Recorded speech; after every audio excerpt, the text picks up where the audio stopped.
Good morning, Arizona. Hello. The roof noises have stopped. The tech is working, so we are really in this meeting now. It's so good to be gathered here with you today. I believe I know pretty much everyone in this room, but if not, my name is Reverend Katie Sexton-Wood, and I serve as Executive Director of Arizona Faith Network.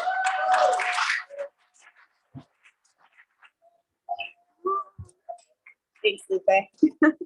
I'm here with my dear friend, Shuru Vasu Bandhu, who is our amazing faith community coordinator. And yes, I'll pause for him too, please. We have the huge honor of introducing our keynote speaker today. He is a theologian. When I met him, I told him I was a theological fangirl of his because I've been reading him for many years. And so I will now read his official bio instead of gushing for a little bit. Here we go.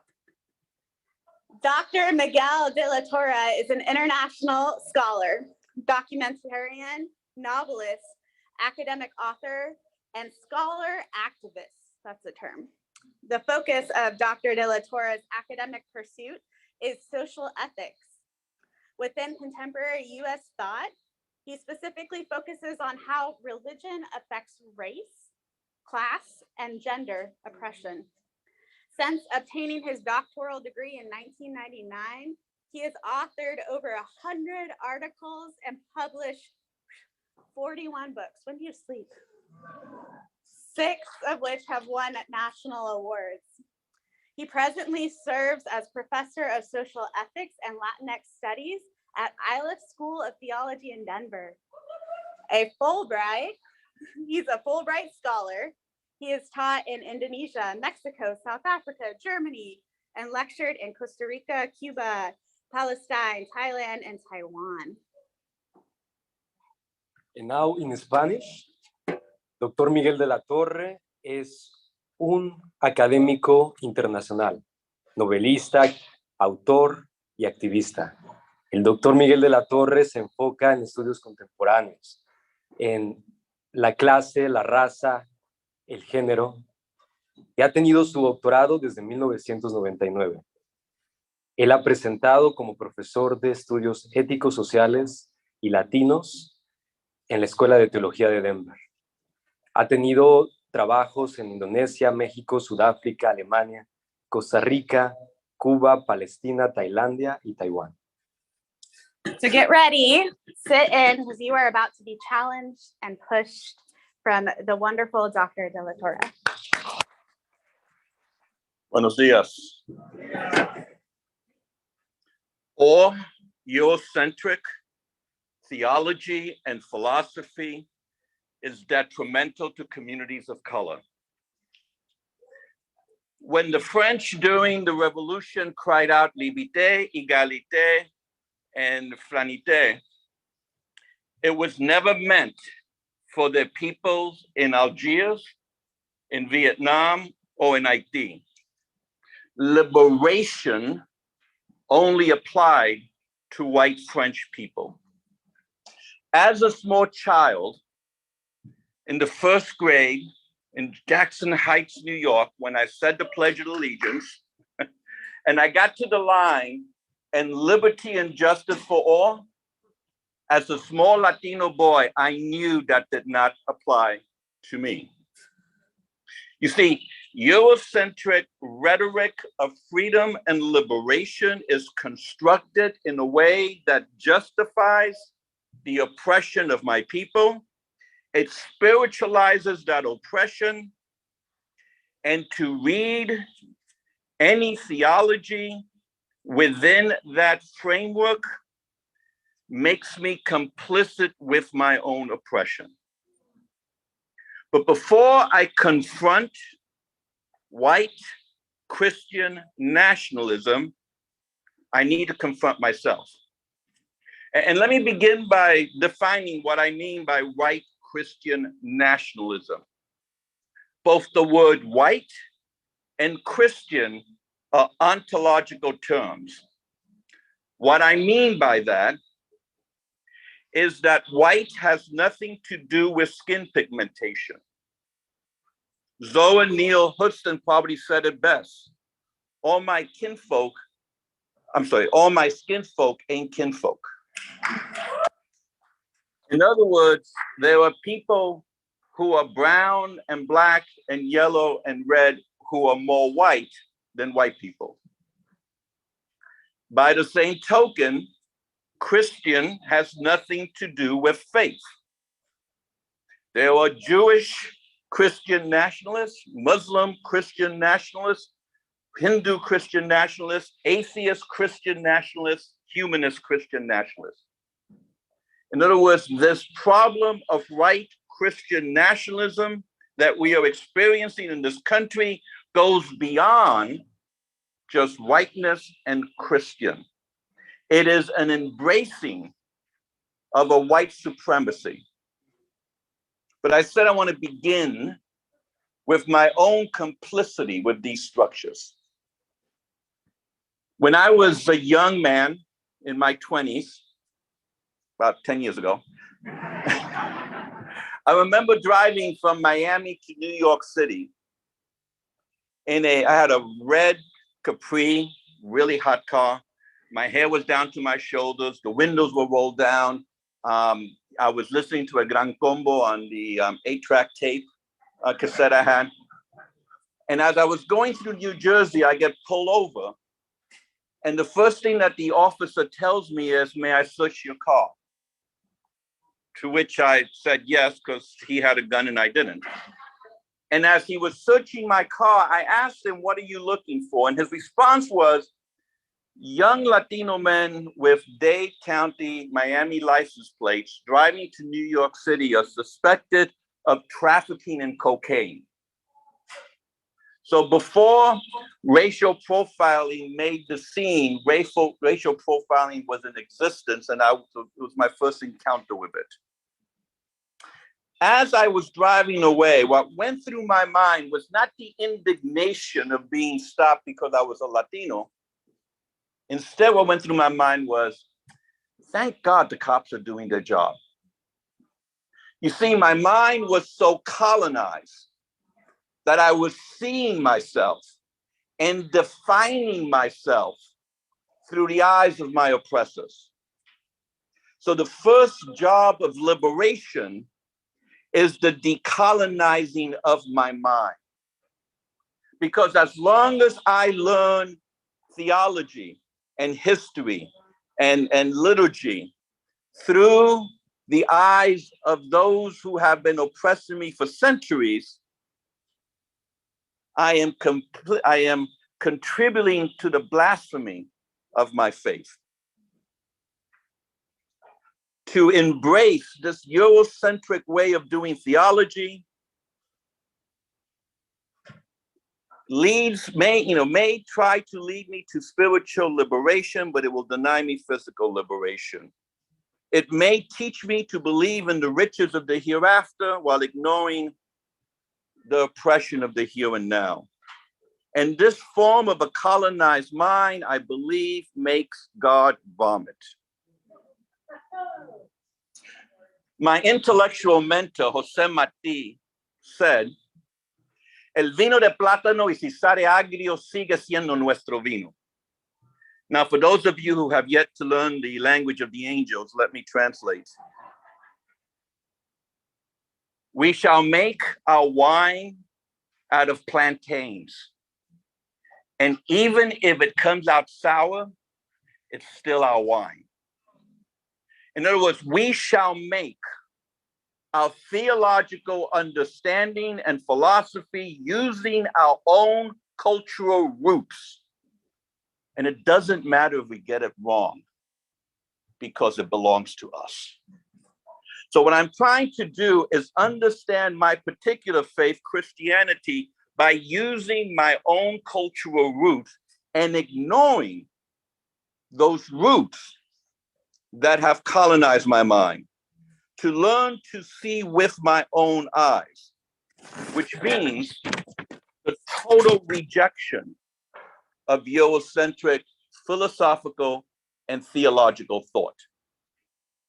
Let me explain how I came to this realization. I took a group of students to Cuernavaca, Mexico, to study about the connection of the oppression of the poor and the richest of the greatest empire the earth has ever seen. While I was in Cuernavaca, we went to La Estación, which is where the old railroad stations were. And there people were living in huts made out of wood and whatever thrown away items they could find. And at the end of the day, I gathered my students together to unpack what we saw. And I never forget, one of my students said, you know, I know these people live in such misery, but when I looked into the eyes of the little girl, I saw the hope in her eyes. And at that point, I had an eschatological meltdown. Because my response was, I'm not quite sure what you saw in her eyes, but in about another 10 years, you're going to be turning tricks to try to put food on the table or be stuck in an abusive marriage, because she and her children and her children's children will live in poverty because there is no hope for her.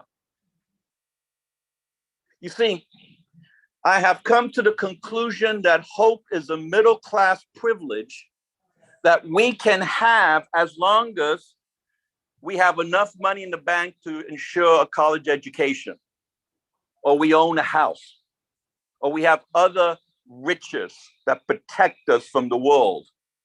But for the vast majority of the wretched of this planet, there is no hope for them. So if I'm going to stand in solidarity with the oppressed, how do I reject this hope that is keeping me away from them? You see, in Spanish, hope is esperanza, from where we get the word esperar, to wait. So when I say that I hope in Spanish, what I'm saying is that I am waiting. And waiting could last centuries. And I'm not always sure what I'm waiting for. One of the things we do, unfortunately, is that we reduce hope to the one individual so we could ignore the reality of everyone else. For those of you who are preachers, I'm sure you've heard the sermon, or you gave the sermon about the little girl on the beach throwing the starfishes back into the ocean after a big storm, right? And there's a grumpy old man who says, you can't, save them all. And she picks up one and says, but I'll make a difference on this one, and throws it back. And we all go, ah, okay. I'm the grumpy old man because I am realizing that while we lift the one to celebrate, we could ignore all the others who are perishing on the beach. And their rotting flesh has filled my nostrils to the point that I cannot breathe. I grew up in some of the worst slums of New York City when we first came to this country, and I made it out. I have a professorship. I have middle-class privilege. You could put me on a pedestal and say, see, that Latino, he did good. See, you too can do good. But see, I was just lucky.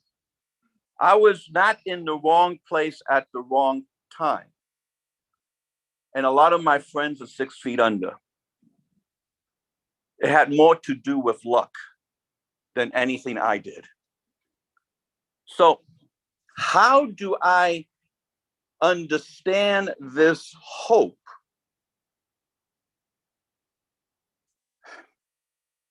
The prophet of hope, Yogan Motman, says that we can have hope because God fulfills God's promises.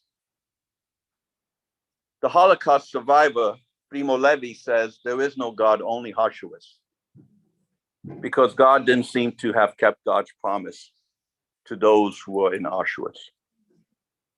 How do I understand this hope in the midst of such horrific oppression. MLK tells us that the arc of the moral universe is long, but it bends towards justice. I'm not sure the moral universe cares. Because what I see is more oppression in the future as there was in the past. And if that arc is going to bend, we are the ones that have to do the bending, because it will not bend by itself. Vanity of vanities, says the teacher, absolute fertility, everything is meaningless. Ecclesiastic 1:1. So, by embracing the hopelessness, I am embracing the Saturday in where my people live. You see, all we know is the crucifixion and the gore and the torture of Friday. And I'm not always sure Sunday's going to come around. And for a vast majority of the world, all they have is Saturday. And for me to show up in the midst of the Saturday and say, all good things work for good for those who God loves and are called according to God's purposes, sounds disingenuous, and it sounds cold, and it sounds uncaring. How do I learn to sit in the hopelessness of my people and not just weep with them, but more importantly, think of how we get out of that Saturday? I have to ask, where is God in the book of Lamentations? Where is God when Jesus cries out, my God, why hast thou forsaken me? Now, of course, we always try to say God from God, and we say, well, Jesus is pointing us to a psalm, and that. No, Jesus felt the abandonment that so many of the oppressed of the world are feeling. God has a bit of a sadistic side to God. I mean, have you read the book of Job? I mean, Satan tells God, let's make a bet. And God says, I'm a betting man. Yeah, go ahead.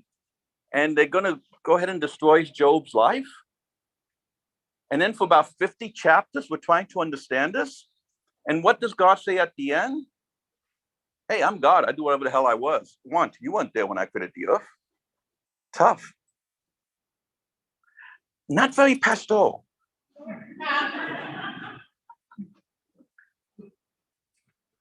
The book of Isaiah. If good and evil visits the city, is it not I, God, who bring it? God brings good and evil? And God sent evil spirits onto Saul. Wait a minute, hold it. that messes with my theology. Or during the book of Revelation, war breaks into heaven. I thought heaven was a peaceful place. See, sometimes we don't really read our sacred texts the way we think we read them. There's a lot of interesting stuff there that I can relate to because I come from the margins and read with those eyes. So, what I have been writing in the last couple of books I've written is what I've been calling a badass Christianity, which rejects the easy fixes that hope provides. And I'm sure that you could talk about a badass Judaism and a badass Islam and a badass Hinduism and I'll let people in those traditions wrestle with those issues. I'm going to talk about my tradition. Moltmann tells us that the opposite of hope is despair. And I think he's wrong. See, despair means I roll up in a fetus position and I gnash my teeth and I wait to die. The opposite of hope is desperation. Desperation propels me towards action. I walk the migrant trails down south of Tucson every once in a while. And I come across people crossing the border. And what I've discovered in my conversations with them is that they're not walking those trails in the hope of coming to this country. They're propelled into a desert where every 4 days, 5 brown bodies perish and no one seems to care. Out of a desperation that if they stay where they are, they will die. And if they walk into the desert, they may still die. But what choice do they have? They might make it. You see, hope domesticates.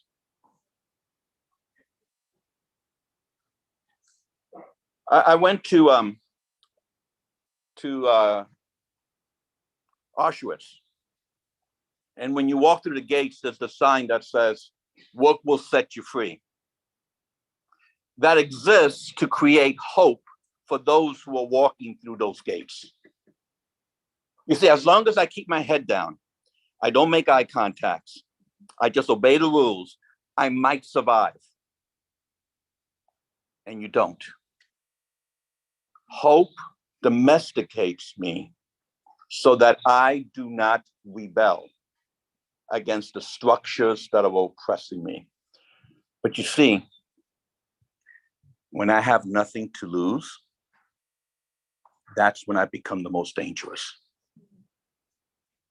And my job as a social ethicist is to get my people to realize we have nothing to lose, to propel us to action that may not bring liberation, but may change the structures in some ways. Think of Jesus walking into the temple and overturning tables and messing up the structures. One of the philosophers that influences me is Miguel de Unamuno, Spanish philosopher, early 20th century. And he is what I like to call the unbelieving believer. He says, you can't prove there's a God. And you can't prove there is no God. To choose to believe is what we call faith. Because if you can prove it, it's not faith. And then he says, so I'm going to choose to believe. Even if there is no God, it does not matter because I will choose to believe. And I find myself there. I'm not sure if there is or isn't, but it really doesn't matter. I am choosing belief. And this is important. And this is why I tell my students. Do you fight for social justice because you think when you get to heaven, you're going to get an extra ruby in your crown? I mean, if you do, that's a transactional agreement. Do you fight for social justice because there's a God? What if there's no God? Will you still fight for social justice? You see, the reason I fight for social justice is because it defines this faith that I claim to have. But more importantly, it defines my very humanity. I have no choice but to fight for social justice. So, neoliberalism has won. We're not going to overturn the neoliberal economic structures of this world in my lifetime or yours. Racism, homophobia, patriarchy, they're going to be around way after we are all but food for the worms. I mean, they're not going to be overturned in our lifetime. So in the face of this oppression, which we will not be victorious over, what becomes the praxis, the action that we need to take? We have developed a structure where we have to go to the police department to get a permit from the police department so we can protest the police department for police brutality. We have domesticated protests. I mean, we could get our signs and go to a march. By the way, we're the only country that you could drive to a march. Think about that. The economic privilege of driving to march. We could go, we could march, we could wave our signs, we could go power to the people, and then we go home and we feel good about ourselves and nothing changes because protest has been domesticated. Every so often, my white liberal students at ILIF come up to me and say, hey, Dr. De La Torre, we're all going to go get arrested for this cause or the other. Why don't you join us? And I'm like, I'm a Latino man. I don't have to try to get arrested. You guys go ahead, leave me out of that. But I mean, to get arrested has become a liberal badge of honor that you get. Now, don't get me wrong. When you fight for social justice, sometimes that is the consequence, but you avoid it. You don't go running into it to prove how liberal you are. I mean, I remember I was detained by the Border Patrol, and it took me hours to talk our way out of not getting arrested. I don't want to spend money that could go to the cause to keep me out of jail. It's a waste of time and money. So, how do we deal with this? And in several of my books, I've been talking about an ethics para joder. Now, for those of you who know Spanish, I apologize for my language. For those of you who do not know Spanish, I'll lie and say, joder just means to mess with. That's what I told the publisher, and they ended up publishing the book. And then they found out that joder is really a Spanish four-letter word that begins with F and ends with K. It is an ethics that screws with the structures. And what should upset people is not the vulgarity of my theological term, but the vulgarity in which my people are living in. An ethics para joder is not something I invented. It's not something I thought up of in my ivory tower. It is what people who have been oppressed have always done. The indigenous people have coyote and spider, who are their tricksters. The African American community has bear rabbit and bear bear. Mexicanos have cantinfla. Puerto Ricanos have Juan Bobo. We Cubans have Pepito. I'm a child of El Egua. El Egua, for those of you who know, is the Orisha of that's the ultimate trickster, which has become part of my own culture. Again, going back to what I said, I am doing my theology based on my culture, and my culture is full of tricksters. So how do I do my faith through tricksters?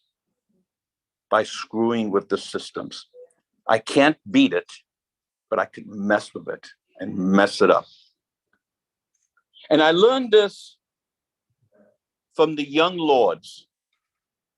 When I was living in New York City, the Young Lords was a gang in Spanish Harlem.